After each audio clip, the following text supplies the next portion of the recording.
Welcome to the Nerd Party. Hi, this is Nick Anastasiou, story editor on Star Wars The Clone Wars and Star Wars Bad Batch. And you are listening to Aggressive Negotiations.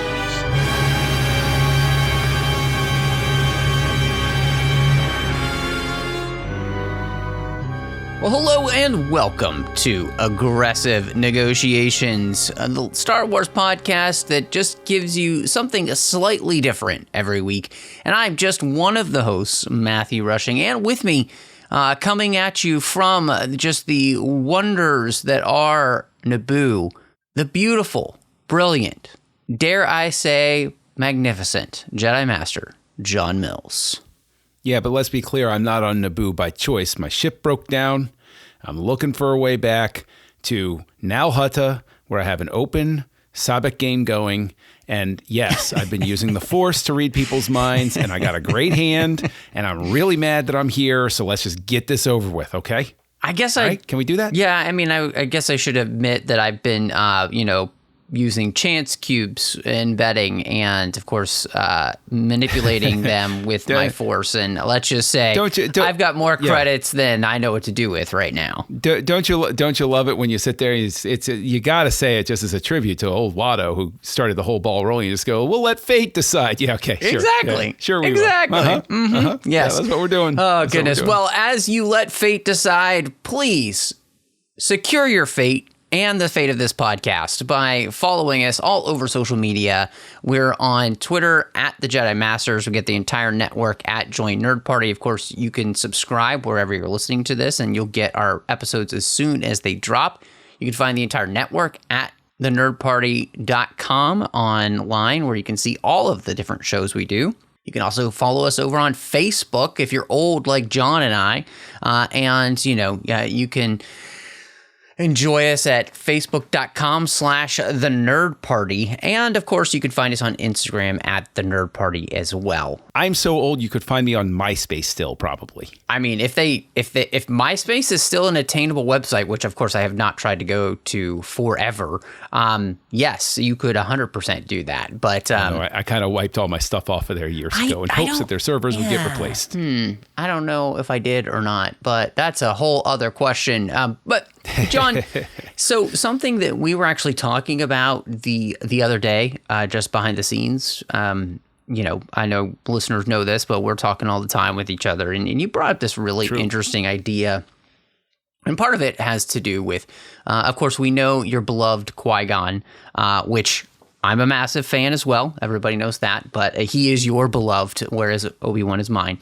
And you brought up this really interesting thought as to, okay, so we know how Qui-Gon dies, which is getting stabbed in the gut by a lightsaber by, of course, Darth Maul on Naboo.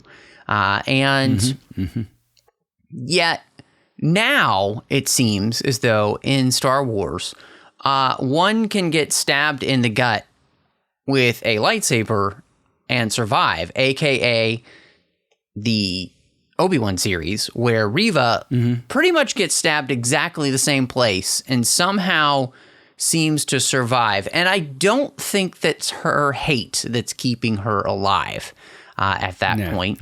And so why is this the case that we're seeing a lot more lightsaber stabbings and now people are somehow surviving? Well, I mean, because amputating stuff has been done, I guess, and, we know we can bounce back from that. I will say that, okay, let's approach this, because we're not the first ones to sort of like openly say, like, I think somebody even did a joke video that's like Qui-Gon watching the Obi-Wan series, and Reva survives the gut shot, and he goes, what the hell is that? He's like, what? I could survive this? And I think with Reva, that one, let's table that for now. I will say with Sabine, at the very least, we see that she's immediately grabbed and put into a medical facility, like instantaneously. So there are people who get what should be life-ending wounds, but so long as they get to medical care quickly enough, they pull through. And this happens even in our lives. Well, and I would argue where she gets stabbed is different. So, getting stabbed kind of right in the middle of your gut is basically going to hit all of your major organs. And we know, of course, lightsabers do cauterize, but that's still, you're going to impact some organs that are vital to keeping you alive, whereas Sabine gets kind of stabbed on the side, which, we've seen plenty of movies and things where people get shot in that type of area, or Rambo 3, he cauterizes it with gunpowder and a rock. Of course, and he then takes on the entire Russian army in Afghanistan and wins. Yeah, which should be our standard for all things is Rambo 3. But honestly, yes, Stallone movies are now the standard by which Jedi live and die, and we know they're now impervious.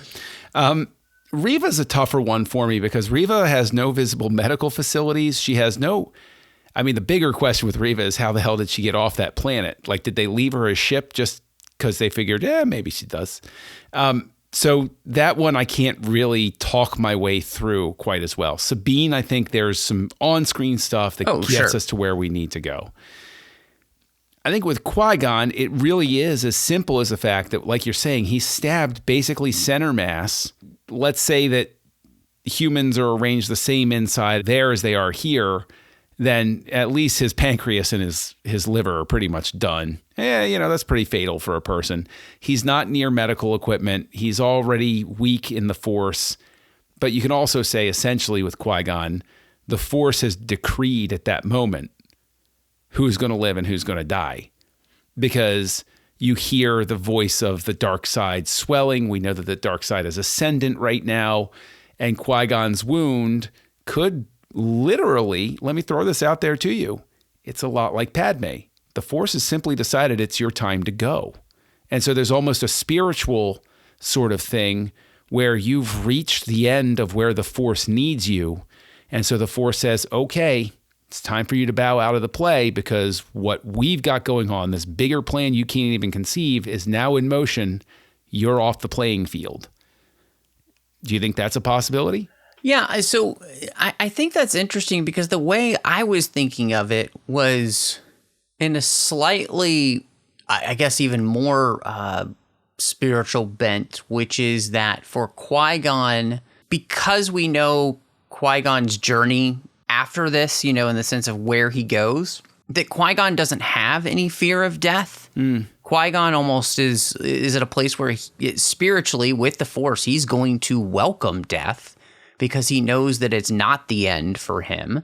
And so that's kind of where I took it. But I don't think that what you're saying or what I'm postulating actually, in any way has to be an either or. Because I think in many ways, when we're talking about the way the Force is working in the prequel trilogy and the swirling of the Force that's happening as the dark side ascends and the Jedi kind of find their twilight, I think all of these things could be at play in that.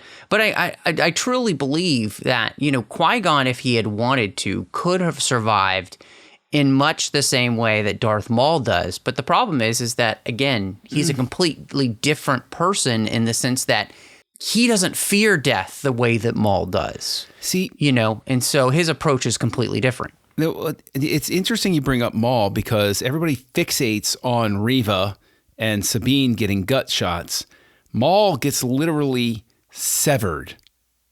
We see that red mist when he's cut in half. Originally, Lucas said was because he wanted to remove any idea that Maul survived. And Maul survives. He gets talked into bringing Maul back. He's like, sure, whatever. And they never explain it on screen how the hell it happened. I don't think there's any source to this day that directly explains it in a very clear fashion, A to B to C. No, what we get from the Clone Wars, and it's nebulous, is the idea that it's his hate and rage that keep him alive, that the Force, allows him to be able to survive, and that it's by pulling on the dark side of the Force the way that he does that in the end creates the spider body that we get, and of course the insanity that we get as well. He does get a little zany. He definitely is insane by that point, and of course he's not fixed until the Dathmiri witches then use their magics to clear his mind and to heal his body in a way that will allow him to basically regain what he once was, in the sense of at least his mind. Of course, his body will never quite be the same, but I your point is well taken in the sense that exactly how that works, we'll never know. Why? Because what we're dealing with is something that is so enigmatic because it's the Force, and it's in some ways better that they don't try to fully explain that. But that's the thing, is I think maybe this might be one of our short episodes, because we're sitting here and we're like, oh, well, gut shot this, gut shot that. It might have taken us an episode. It didn't take me an episode. I was thrilled when it happened. But it might have taken an episode or two, maybe a full story arc, before people just said, okay, fine, I guess he's back. But right there, the guy who killed Qui-Gon with a gut shot gets cut in half and thrown down a bottomless pit and survives. And everybody's getting hung up on the idea that Reva bounced back from a gut shot. It's like, I don't know, guys. There is precedent here that the Force can be a fickle mistress when it comes to these sorts of things, and can sort of be like, yeah, you live. Somehow Maul survived. Yeah. I think... essentially, there you go. It's basically very similar. Damn it, now you boxed me in. I know. Now I can't be mad at that line anymore. I know. I'm kind of like, oh, well, yeah, I guess there's a precedent, isn't it? So they don't even try to explain it. However, as much of that Death Star surviving, that cannot be explained. No. That's the part that I can hang on to. And I will You're hold on to right. that very, very much. No, we saw that thing disintegrated, so there were no pieces flying off of it, no major superstructures, but so... I believe that the term you're looking for is atomized. Yeah, pretty much, yes. Yeah. You could bottle that and spray it on yourself, essence of Death Star. Ooh. All right, that's going to be another show topic. So, but, it's funny because when you mentioned this and I was thinking about it, there doesn't really necessarily seem to be quite a good reason. And I think when it comes down to it, I think the one that for me personally that I still struggle with the most is not the fact that Qui-Gon died, because I can completely see, again, with who he is as a character, he embraces death. He's like the third brother in the Harry Potter film. He embraces death as a friend, right? Because he knows that death is not the end. At the same time, though, I think the one that is very difficult for me, because it doesn't quite make sense with just even the weird rules of Star Wars, is Reva, because she doesn't have the rage to keep her alive. But she also doesn't have, I think, the will to survive enough that it feels like the Maul thing, where you're just driven insane with hatred because you thought you were an unstoppable force. And of course, you came up against Obi-Wan Kenobi and realized you weren't. And then that just kind of drives you to this point of utter, absolute hatred. Those are the things that we don't see with a character like Reva, because she's not that type of character. And so it makes it very difficult then for me to understand how and why she survives. Let me throw this out there, that probably what they should have done if they wanted to keep Reva alive is just not had the coda where she goes back to Tatooine, leave her there, and then do like a show where she comes back. I think that's why we all sort of like wind up rolling with Maul, is we're kind of like, okay, it's been a while, maybe something, dark magic sort of thing. But leaving those story mechanics aside, I agree with you. Reva's tough because she doesn't seem to have the will to survive in the same way that the others do. So the only thing that I can possibly say is, well, if we're going to say that the Force can keep somebody alive, I could see it being something where Reva is the Force, the light side of the Force or whatever, is able to exert some influence to redeem her because she serves some sort of greater purpose later. And so Maul is kept alive by drawing on dark side energy. And then in sort of like a switch, the light side sees a chance at redemption to show that it's possible, no matter how lost somebody might be. I mean, I'm sort of stretching a bit there. I don't think that's in the writer's intent. I don't think that's in the show's expression.